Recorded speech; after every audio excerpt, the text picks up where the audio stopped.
All right, thanks again, everyone, for being here. For those who are new, I wanted to just take a second to go over Great Education Colorado's vision and mission. So our vision is that through public education, all Colorado students, regardless of their zip code, learning needs, language, identities, or the color of their skin, graduates prepared to lead their best life. And our mission is to bring together grassroots groups and diverse, inclusive networks to guarantee that our schools are welcoming and that they're adequately, equitably, and sustainably funded. So, as you all probably know, our goal for these Advocates Network meetings is to create a space for us to build community, learn from each other, and take action together. As I just kind of gave a little sneak preview, we are, taking stock of Advocates Network and how it relates to all of the other things that Great Ed and our partner organizations are doing. We will continue to offer monthly meetings. We're still figuring out internally exactly what this is going to look like, but just wanted to give you all sort of a heads up that we'll be sending an email by the next couple of weeks, just to sort of reintroduce what we're doing. But we definitely are committed to offering this sort of community space for folks to learn about education and to learn how to take action. So again, stay tuned for news about that. We have our community commitments every week, move up and move back. A reminder that no one knows everything, but together we know a lot, and we're all here to learn. And a reminder to presume positive intent in our interactions and the information that we're all sharing, but also to acknowledge the impact that we can have on each other.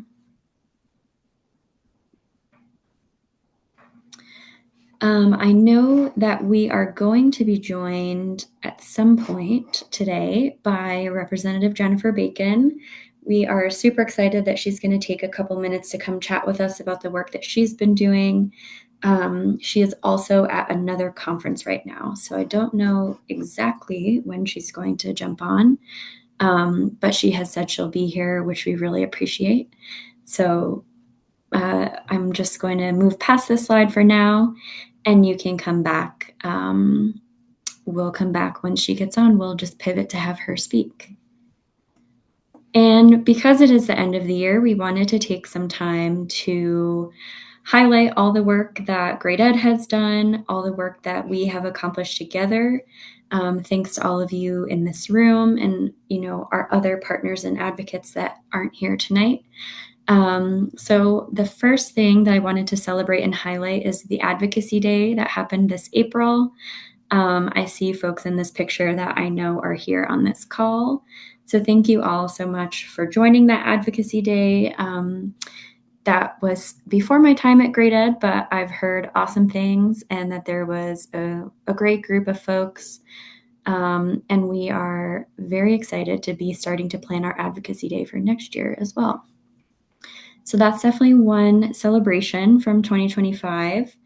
A connected celebration is that with your support and in partnership with some of our state senators, we were able to have the Senate pass a resolution sort of showing their commitment to public education and its full and fair funding, and declaring that it is their intent to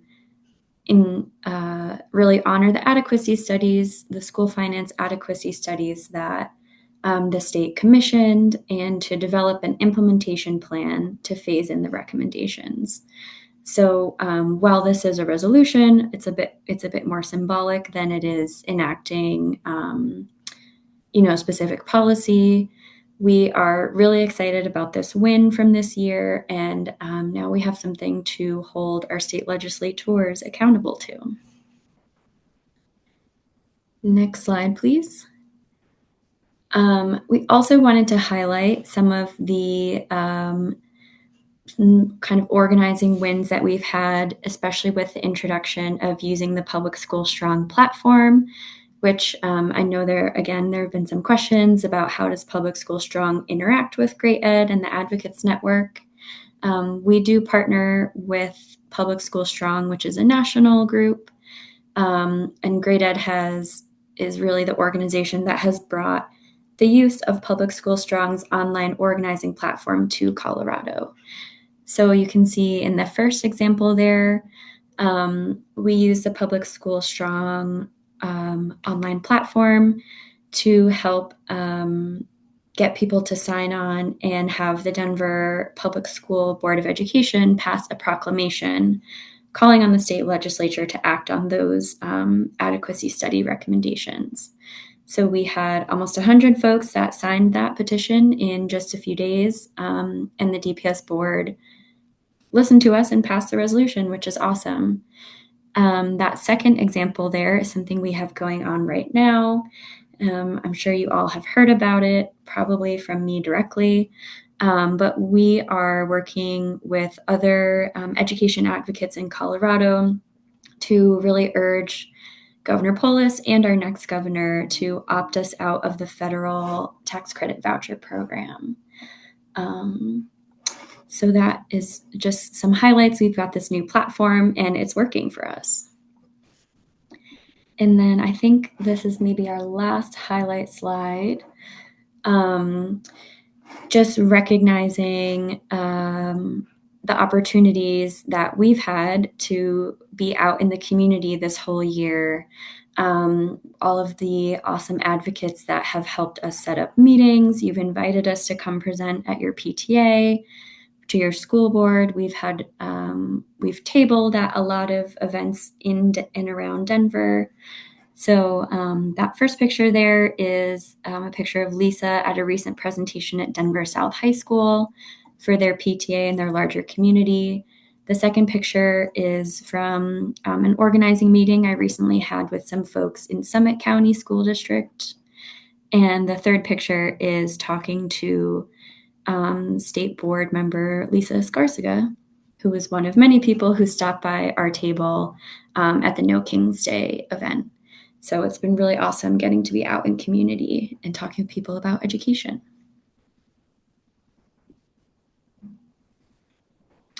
Oh, and a special highlight is to invite you all to save the date for our 2026 Advocacy Day.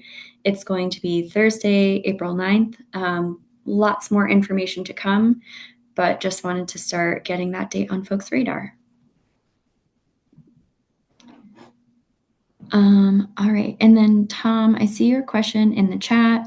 When you say we're still figuring out what that looks like, are you talking about what sort of organizational structure our advocacy will take? So, Tom, we know the direction that we are going to keep organizing on public education, on school funding. It's just more of like, what day of the week are we meeting? What is our monthly meeting format look like? So again, we will continue to have these meetings. We'll continue to get you all together. We might just be like changing the name of the Advocates Network meeting or changing the time. I see. So happy to have more conversation with folks. We're still kind of ironing it out along with Great Ed's like strategic plan and everything. But if folks have questions, feel free to send me an email about that, and I'll drop my email in the chat. Now I understand your comment better. Thank you. Thanks. All right. I'm just keeping an eye out for Representative Bacon to be joining. I don't see her yet, so we can go here. Oh, sorry. She might look like she's me. Okay. Awesome. Well, I would love to turn it over to you then. And Lisa, maybe we can stop the screen share for a second so that everyone can see each other.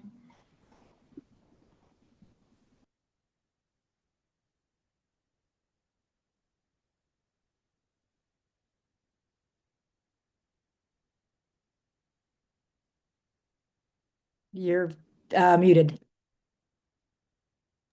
Sorry, thank you. I was going to say, let me know when you're ready. Is this good? Yep, we can hear you. Okay. Well, thank you, everybody. It's always good to see folks coming together to not only check in, but to support and continue the advocacy for public education and K-12 funding. So, for those of you, if I haven't met you before, my name's Jennifer Bacon. I represent House District 7 in the state. And I just wanted to provide you a little bit of an update on some work that we're doing at the Capitol in partnership with Great Ed. And I'd just like to share with you a little bit of the updates there. And so apologies for not being on earlier.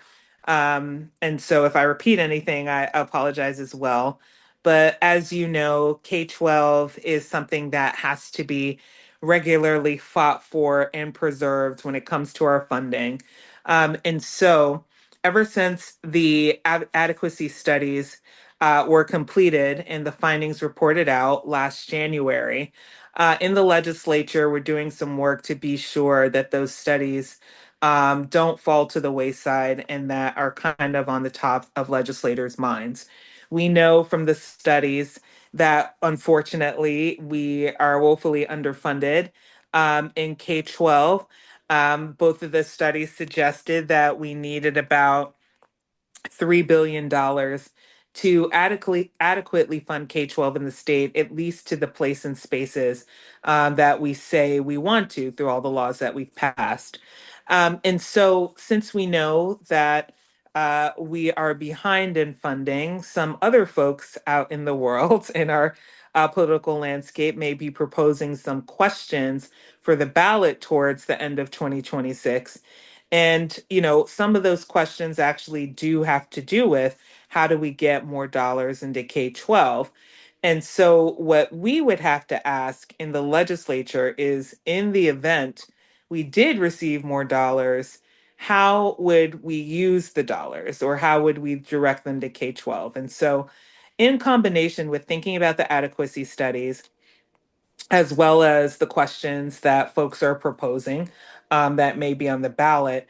What we've done in the legislature is pull a group of us together to meet with those in the landscape to answer the question in the event we got additional dollars, what would we do with them? How would we distribute them?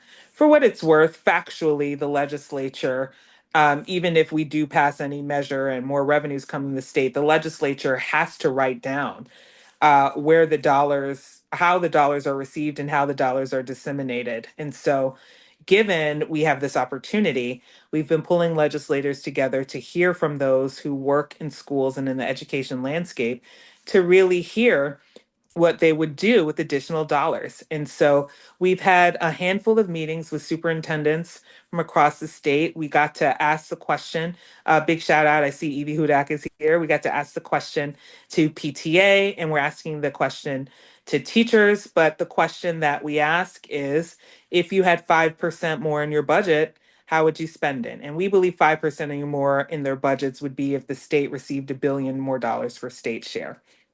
And so we've been getting some really great feedback. I mean, some of it's a surprise, some of it's not. We are learning now the true costs of being able to fund K 12. I think one of our representatives, Tammy Story, said it's just been made clear that the K 12 system is buckling under the costs, right, of what it costs to run schools. And so, for example, we've heard the true cost of what it means to educate someone on an IEP. And so naturally, a lot of districts talked about how could we better fund SPED. But we've also talked about the realities of operational costs. So, for example, even though we fund the system on a per pupil basis, the expenses of districts are not on a per pupil basis.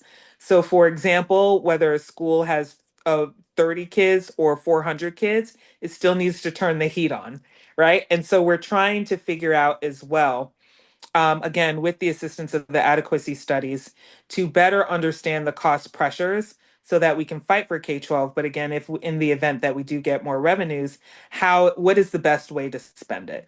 And so we are in the process of continuing to gather the feedback that we've heard to maybe just put a little memo out and to say, across the folks that we've talked to, as well as across the legislators' feedback, here are some of the ideas for us to focus on.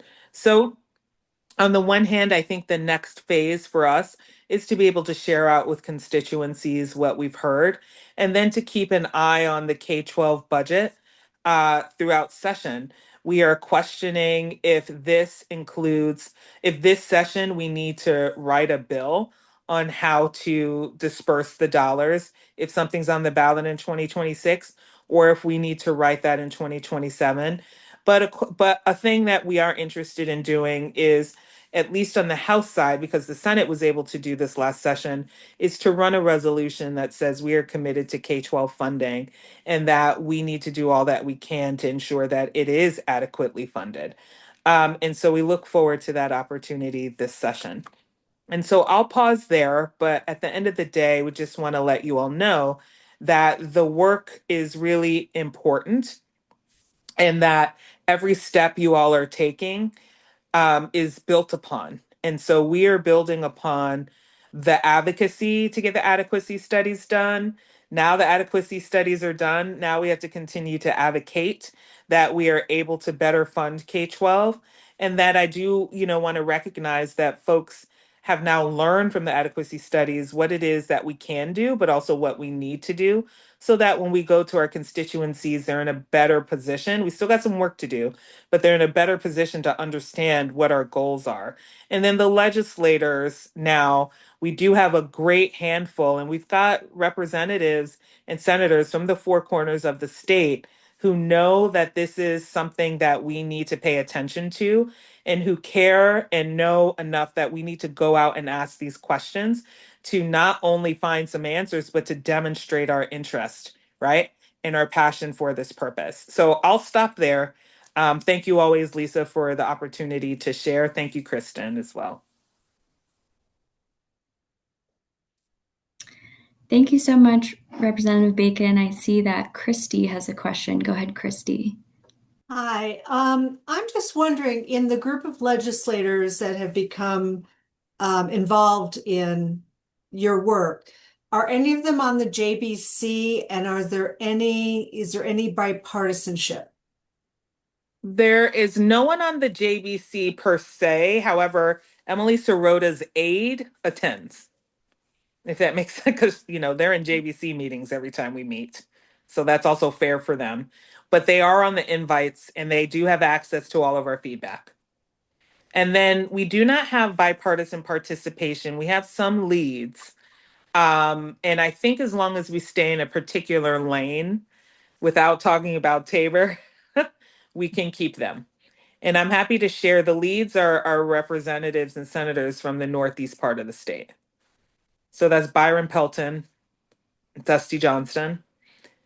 Senator Pelton's whole family is in education, particularly, everywhere from Holyoke to, oh my gosh, is it Cortez? What's his brother-in-law is a superintendent up there. So we have some leads. Mm-hmm. Nice. Mm-hmm.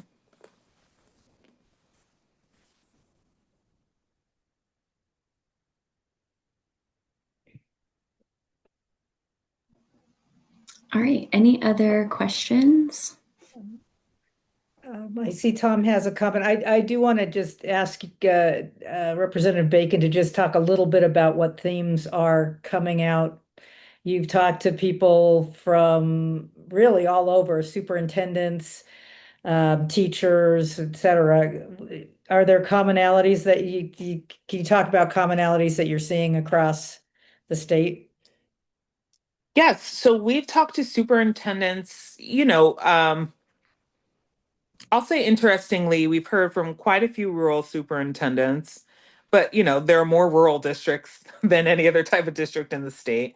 We talked to what we call the big three, so Denver, Cherry Creek, and Aurora.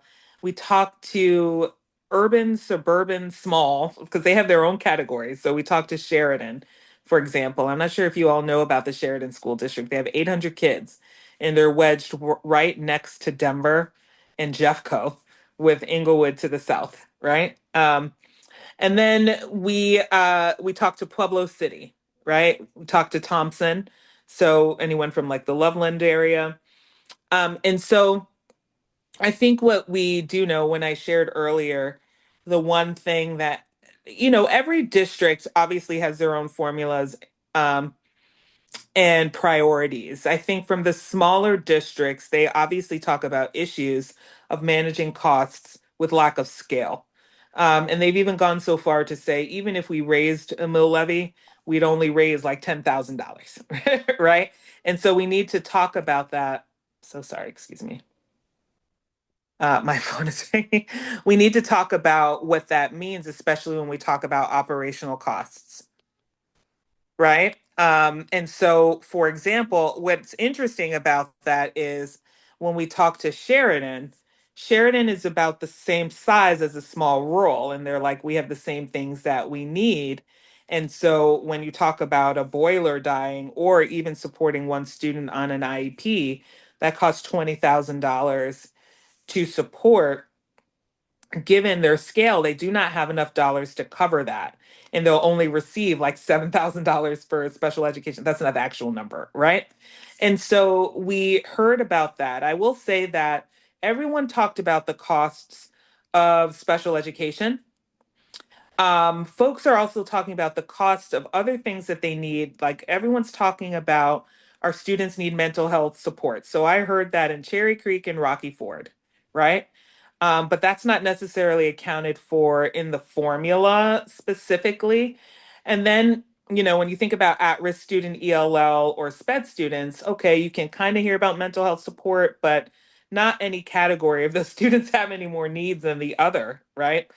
Um, and then we talked about, quite frankly, thinking about should we put money in base, because everyone was trying to figure out what is the way to equitably distribute state dollars. Does that mean we should put it in base, or we should put it in categoricals, or not the category, but the factors?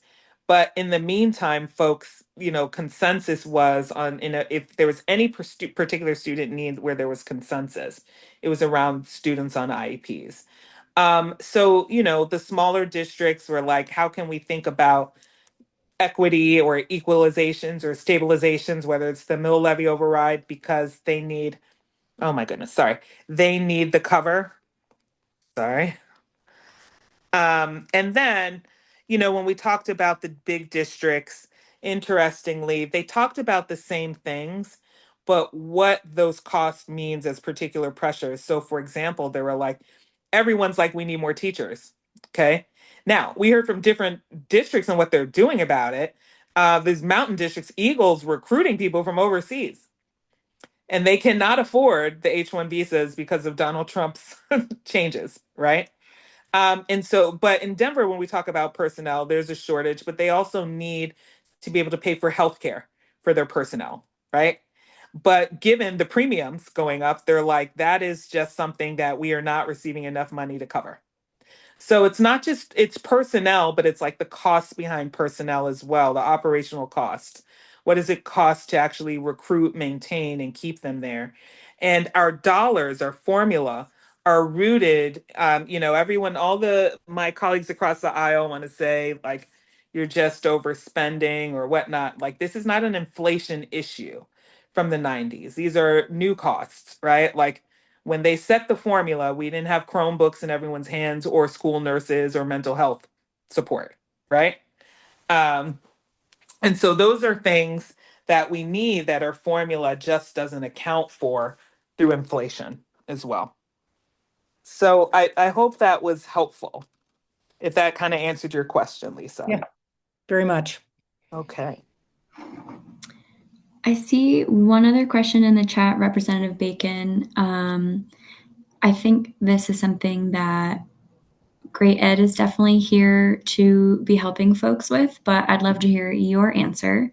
So the question is, given that we know there will still be budget constraints over the long term, where do you think parents should advocate for fundraising in terms of what is needed most? Also, how should we go about getting additional dollars for security and preparedness initiatives as well? I think that parents, it's such an interesting question for parents, and I would you know, they always need to advocate and support their schools. We have, the access and equity issues in Denver in the sense that not every school's parents, parent groups can figure out how to fundraise, for their schools. Some schools can raise $200,000, some can raise five.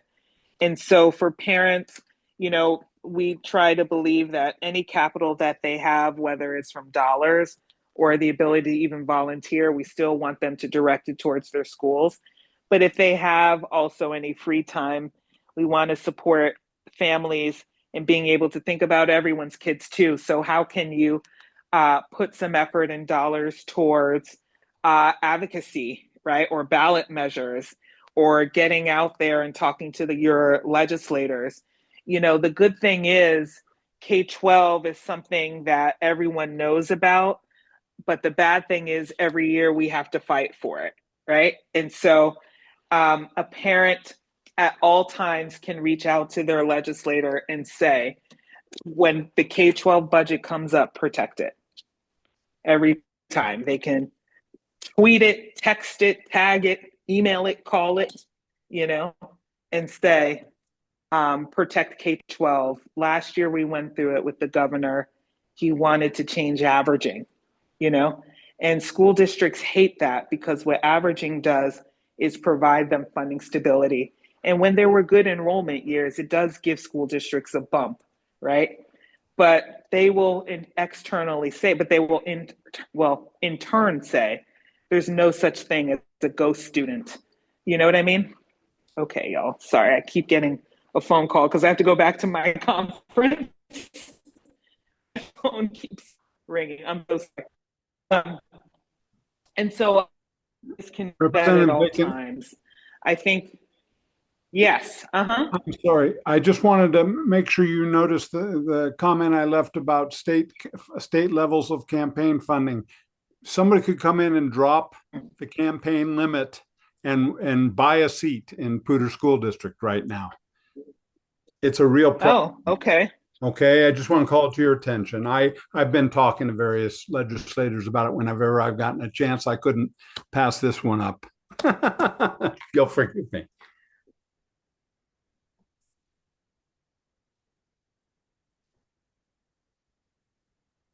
Sirota brought bill on campaign limits to school board, but having been there, I remember that. Right. And so Great. I would just say, can you hear me? Can you hear me? Yes. I would just say you're right. I think the thing to do is to also, just like I say, reach out to your legislators. I think it's also something to be said about reaching out to your colleagues or your neighbors and being like, also get involved in the process, even with school board. I mean, last November, we were able to flip some seats locally, right? Including on school boards. And that was impossible. I'm sorry, that was really important. And that's because, as we say in policy is just what people can tolerate, and schools became intolerable. But I hope people recognize their power, And so while we may be able to do the bake sales to get art supplies or to help get paras in our classrooms, it takes less, if not just amount of same effort to reach out to a local school board member and a legislator and say, protect K-12. I live here, I vote here, I'm watching, Right. But that's a good fact. Sorry. Yeah, I'll bring that up with Rep. Sirota again. Because, I was just going to say, I bet most of the people here recognize what you're talking about quite well and are probably doing it themselves.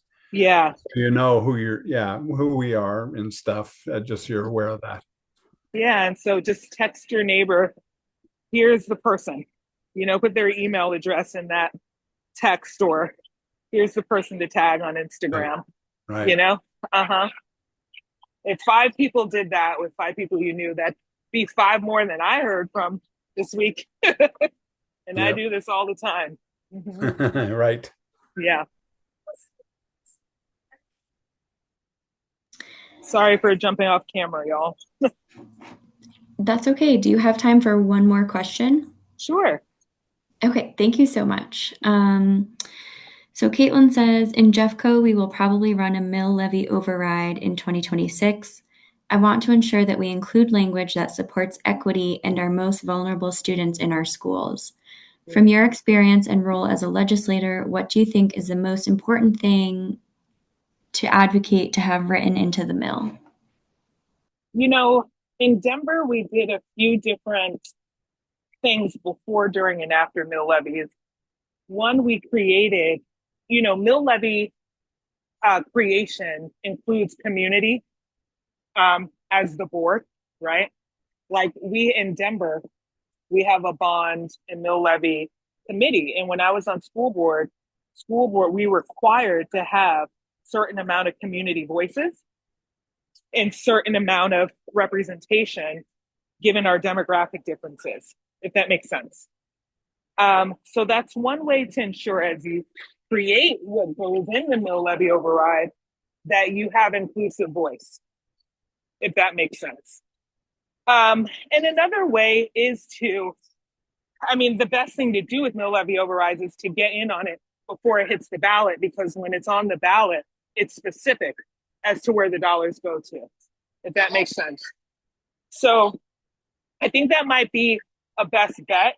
The other thing is to be sure that school board actually, at the very least, reaches out to the different demographics or the different schools and have them present at a school board meeting or not, or do some outreach to say, if you're going to run this, this is what we need. Does that make sense? And then push them to be public about it. You can't necessarily trust to be like, yeah, we did it. Okay. But if they're public about it, then they'd be able, to prove it, if that makes sense.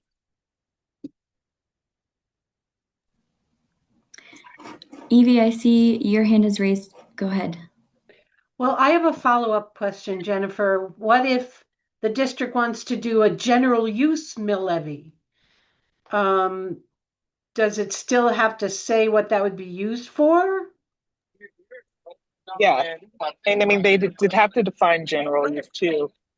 So even if it's general use, it would still have to be like, and the reason why is because mill levies are different from bonds. So you still have to describe it to be sure it fits within statute, right?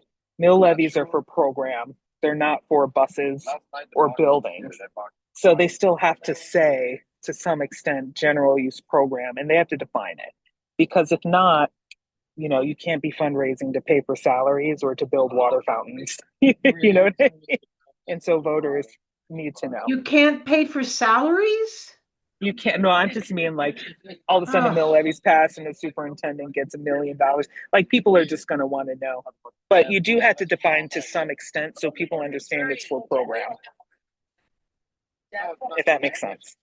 So even in Denver when we did that, I was on the board. Every 2 years we ran a bond and mill levy, or I'm sorry, every 2 years we ran a bond or a mill levy, right? So there's one or the other. And so at one point we did everything for technology, right? And ELL supports. And so we just had to say that's what it was for. And for what it's worth, people tend to not, as a school board member, people tend to not vote for things if they don't know how you're going to spend it.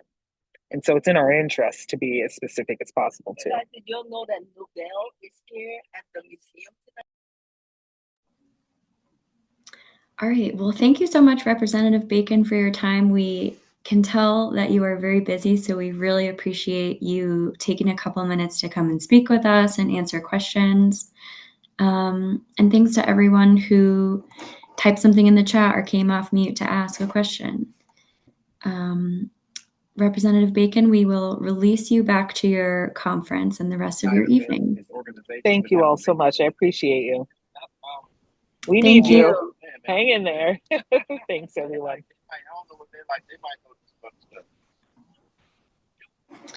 All right. Thank you so much. Lisa, would you be able to go back to this presentation? All right. So we were lucky to have Representative Bacon for longer than I thought she'd be able to join us. So I might speed through some of the other updates, but we just have a couple things that we wanted to talk about with you all. First thing is following up on something that we've talked about at our last few meetings. You may have seen some news about this on Facebook or in newspapers. But as you all know, we've been working to urge Governor Polis and our future governors in Colorado to opt out of something called the Educational Choice for Children Act, which was included as HR 1, part of the Federal Reconciliation Bill in July.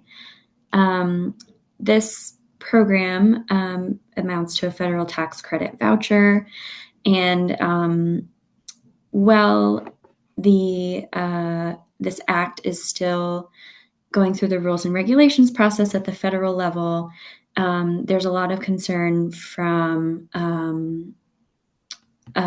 issue experts and from our organizing partners at the national level that this is just another way to take public funds and put them towards private education. So Great Ed has worked with the Great Schools Thriving Communities Coalition, which we co-convene here in Colorado, to ultimately put together an online petition and an open letter to Governor Polis asking him to opt us out of the program in favor of looking for other opportunities to fully and fairly fund our public schools. So we delivered the letter and the petition to the governor's office last week. We have, I think, 16 organizations that are signed on so far. And the petition has grown to almost 700 signatures, partly as a result of this news coverage. So as you can see from these headlines in the Colorado Sun and in Chalkbeat, Colorado, Governor Polis, since we've shared these materials with him and his team, has doubled down on his plan to opt the state into the program. So we are still awaiting for the rules and regulations to be released. As I said, there's no official timeline about when governors will need to opt in, but we do know that the program will go into effect in January 2027. And then we know it's something that governors will have to choose to opt in or out of every year. So that's part of why we, addressed our materials to our current governor, but we've also reached out to all 40 gubernatorial candidates that are currently campaigning for governor next year, and we'll keep you posted on what they've said. And I'll drop the links in the chat. All right. So here's the petition. Oh, perfectly timed question in the chat. And then I'll drop the articles as well if you'd like to take a look at those or share them on Facebook or anything. And as always, folks, we will send a follow-up email later this week or early next week that has all of these links and kind of a summary of everything that we talk about today. So if we end up moving too fast or if there's too many links, don't worry, we will send those out to you later. But I just wanted to thank you all. I know this is something that we've talked about in this group a lot. And while it's obviously disheartening to see that our governor is not going the way that we have urged him to go on this so far, I think it's still really powerful that we have had so many organizations and individuals sign on, and I hope that you'll keep helping us raise this throughout the state. All right, we wanted to, a question. Can you clarify when we should be contacting our friends to register their concerns about this act and how long you expect the advocacy campaign to register concerns will be running? Unfortunately, Tom, I don't know that we have an answer of the timeline just because at the federal level, it's so uncertain. You mentioned You mentioned the lack of a timeline. I wasn't sure how far that extended. Right. Yeah, I wish that we had, I think um, the timing that we ended up, Now and as often as we can, right? Basically, yeah. in the short term, right?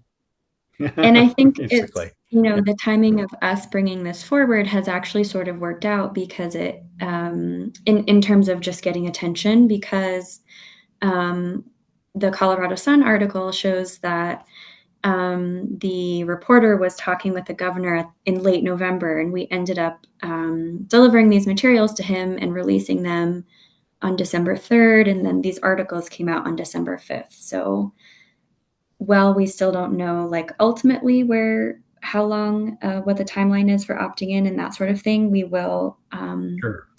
keep Okay. bringing it forward, and it ended up being timely in the way that we did it. It's kind of without us even knowing. Sure, that makes total sense. Yeah, that's fine. Thanks for the question.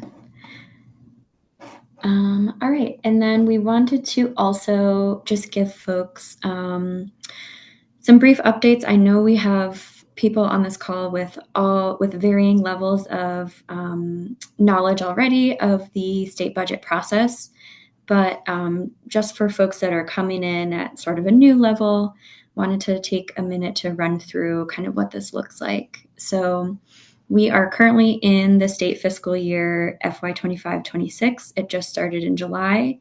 And generally, our state fiscal years run every year from July 1st through June 30th of the next year. So right now, our decision makers at the state level are in the process of putting together the budget for next fiscal year, which will start next July. And how that usually looks is that the governor releases his proposal by November 1st. And then the Joint Budget Committee through the rest of the fall does hearings, they've been working on their own research and starts coming forward with some of their recommendations. And then obviously the legislature will be working on it when they reconvene in January. So we want to point out that when the governor released his proposal, he recommended implementing the new School Finance Act at 30% with 3-year averaging, which is according to the way that it was meant to be implemented. But since then, we've heard that the Joint Budget Committee has raised concerns about the ability to keep implementation on schedule. We also want to highlight for folks that the Joint Budget Committee's focus is really balancing the state budget. They are having to think of everything that Colorado, all aspects of the budget. They're not analyzing like the impact on school districts so much as they're trying to think of the big picture. And while it is great that the governor's budget has not included cuts to K-12, we also have to mention that there's a lot of uncertainty now with enrollment numbers, what local share will be looking like as it comes to the K-12 budget and that sort of thing. So there is a lot that's still up in the air. We will continue to keep you informed. I think it's sort of too early to say, and I believe that's the summary on the next slide here. Yes, so we know that our state legislators are going to have a lot of hard decisions to make to balance the budget for this year. We have an almost $1 billion deficit for our current fiscal year. So I think we need to continue advocating for K-12 and really ensuring that our representatives, even folks that are friendly to us and that care about education, are hearing from us. And that's where Great Ed will come in and where you all will come in.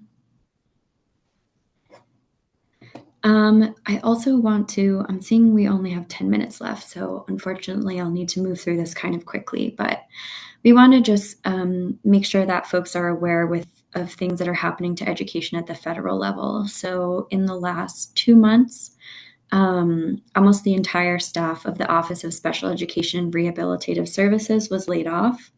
They've since been reinstated, and there's a period of a few months where they're not allowed to be laid off or have any decisions about their employment made. But once that time period is over, it's quite possible that we'll see future layoffs or other impacts to that office.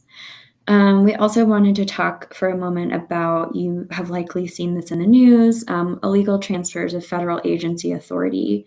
So the administration and the executive branch has made moves to transfer the Office of Elementary and Secondary Education to the Department of Labor. There's also been conversation about moving special education to Health and Human Services. Of course, we know that that is really an educational issue, not a health issue. But the federal administration is seeing disability differently than what most of us, the public educations, would view. And the education secretary has been quoted talking about wanting to break up federal education bureaucracy and return education to the states.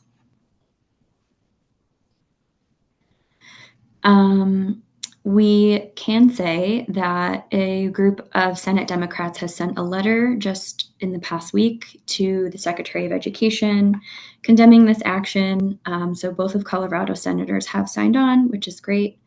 Again, we will keep you in the loop about what is happening here. And I always invite folks, if you're hearing anything or if you have questions or concerns, please send them my way. I think, as we said in our community commitments, together we know more. So it's really great that I always appreciate when folks are sending things my way in case we miss them. Lisa, are you able to chat quickly about the ballot updates, or would you like me to? Happy to. The Protect Colorado's Future is the coalition that's grown. It's about 16 or 17 organizations on the steering committee now. Measures have been filed. There's been two versions going through title board to make sure that we're, and Great Ed is one of the organizations that's on the executive committee, making sure that we've taken care of all the legal challenges, single subject and things like that.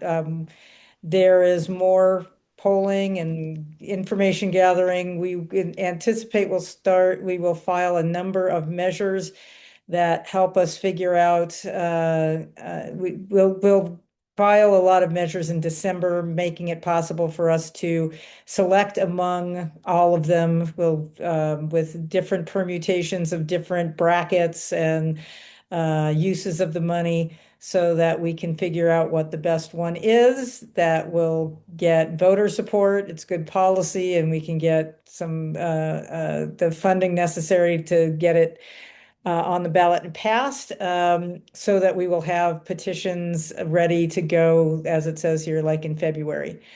So that is one thing that is moving forward very intentionally. And then the Colorado Education Association is also looking at something that would go not through the signature route, but through a referral. And that would be, we have overall, the idea is debrucing, taking some money that has come into the state that we ordinarily would have to give back to the voters because of the Tabor limit, and to put that into education and have a 2% increase in education every year for the next 10 years. Both of these, they're compatible. One takes care, is on the long term. The CEA's measure won't have a lot of impact in the next few years because there's really not big surpluses. If we have a recession, there won't be surpluses for a while, but for the long haul, it would be really meaningful. And the short term, and so really the one thing that, if you're going to talk with folks about things, the thing that folks need to know is, if we don't do something, one or both of these, in November 2026, the what's left of our tattered social safety net and our public education funding will be decimated. And we won't have another, it's a very uh, cumbersome process to put something on the ballot and get Colorado involved in the conversation and let them vote their values and have us like take the off ramp from the wall that we're about to hit. It's really important that something be on the ballot. And so that is why we ask for your advocacy. Thank you, Lisa. And I put this slide in there to try to help connect all the things that we're talking about here today. So, Get It Done is our campaign to sort of hold our state legislature to task for implementing the recommendations of the school finance adequacy studies that Representative Bacon was talking about. Here in this first 2026 step of sort of our path to success is all of the work that Representative Bacon joined us to talk about, getting legislators involved and having them really get to hear from school districts across the state about their particular needs, and taking the time to think about if we had more money for school finance, what would we do with it? What sort of policies would we implement?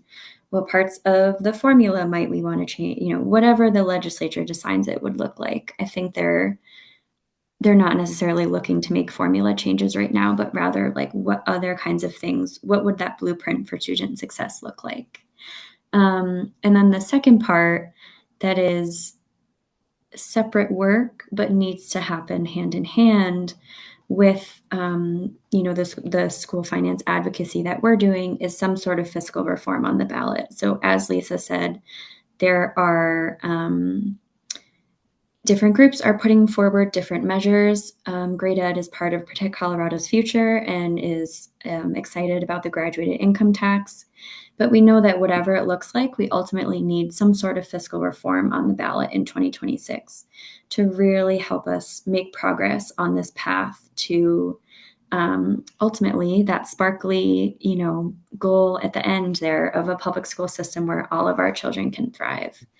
So I hope this is helpful in pulling together all of the different things that we've talked about on this call, thinking about how all the work comes together, and whether you decide that you're super excited about working with us on a ballot initiative, or you want to talk to your legislators about the blueprint, or just about school funding as it relates to like this budget year.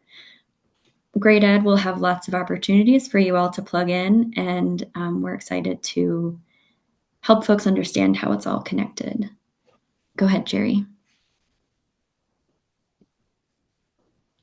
Are we aware of any proposed ballot initiatives that will hurt public K-12? Take funding away? It's like every year, but I'm wondering if we know if anything's seriously coming down the pike, which I think it is. That's a great question. I think that there's definitely been conversation about bringing back something like Amendment 80, so a voucher and school choice program. Lisa, do you have other thoughts? There are ballot measures. I think there's collecting signatures now for measures that would be harmful to trans students. There are a number of measures. I think Caldera's got a tax cut.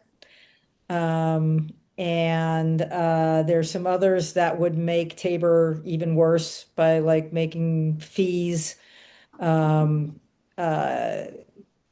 subject to Tabor, because right now the legislature, one of the ways that the legislature has been able to maintain some semblance of services is by issuing fees or creating fees that do not need to go to the voters.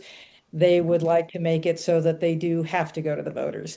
So there's fiscal stuff that will affect schools, just like it'll affect all other public services, and then there's the sort of social things. And I do agree with Kristen. I think it would be surprising to me if they don't put another voucher thing, maybe one that isn't constitutional, so they only have to win with 50%. But we are absolutely keeping our eyes on those, and we'll have, think before you ink, decline to sign kind of opportunities and information when should those come to pass. Great question. Thanks, Jerry. As it becomes available, right, Lisa? Yes, as we see if when they pull petitions, and because right now there's hundreds of ballot measures that have gotten title or in the process or will be filed soon. And so the thing to really watch is when do they pull petitions, get a petition form authorized by the Secretary of State, then we know that we've got something real. Right. Thank you. And by the way, you can see that if you go to the Secretary of State's website and you go to elections, while Kristen is talking, I can find the link, but you can see where everything is at on that website.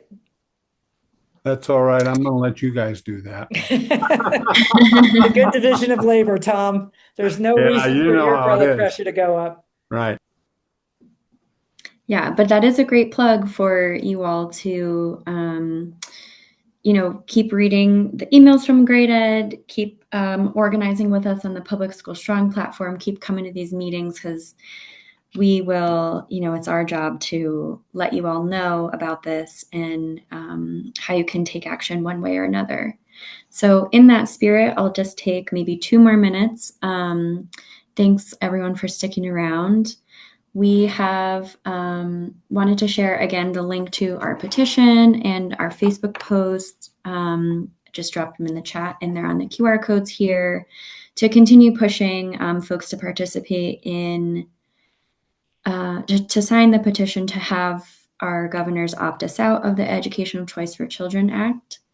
Thanks again for everyone who's already shared that and signed your organizations on. As we are looking ahead to 2026, of course, we'll continue sharing ways to get involved with you, but something we'd love to have your help with right now is requesting a presentation or several presentations from us.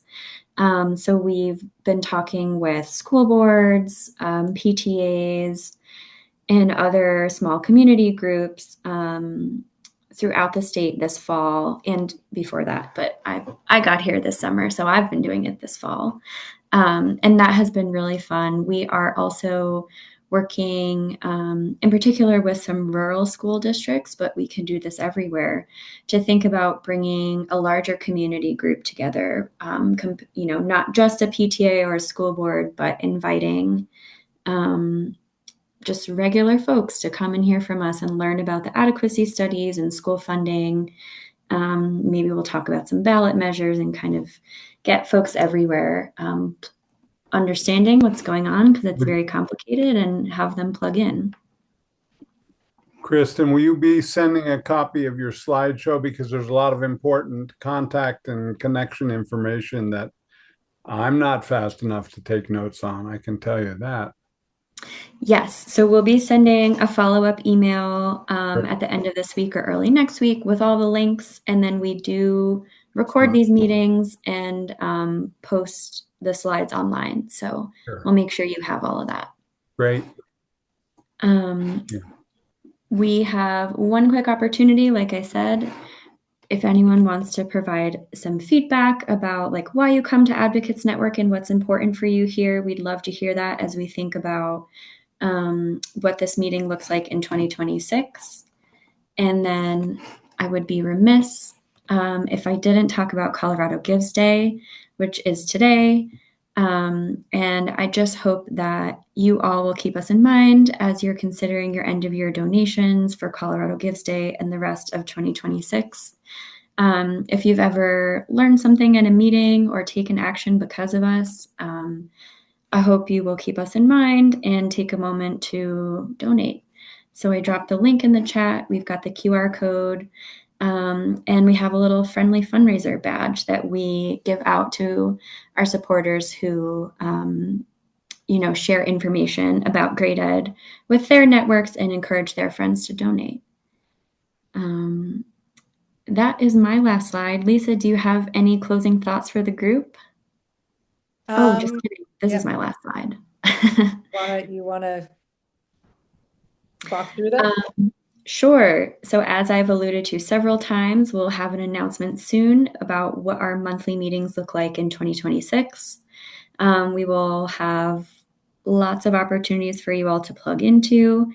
As mentioned at the beginning of the call, please save the date for our Advocacy Day on April 9th. And we will let you know when we are looking for people to gather signatures for our ballot measure. The only thing I'm going to add, because I know we've gone over, is thank you to all of you who have come to 1, 3, 12 of these this year. It's a year that's gone by very quickly, and your support and engagement has made our success possible, and we're really poised to do some really important stuff. We have been doing Advocates Network for 5 years. I think it'll be in January, it'll be 5 years. And I'm really looking forward to sort of a new way of looking at Advocates Network, less as an event, more as a community, with a lot more opportunities to engage and sort of still bring people together in this kind of thing, but also let you choose your own adventure, because there's so many different ways to get involved and to make 2026 a great year. The Get It Done thing is all about optimism. I am really optimistic about 2026, and there's a whole lot of reasons. If any of you want to email me, I'd be happy to set up time to tell you why 2026 is when we are going to really make a change and get Colorado on a better plane. There's momentum and all the right conditions, I think, for us to bring Colorado into a new era of actually investing in itself. So thank you for everything that you have done, that you're going to do. Wishing you all fabulous holidays and a 2026 of health, happiness, and better school funding. Thanks. Thanks. Thanks Thank to you. all of you. Thank you, Kristen.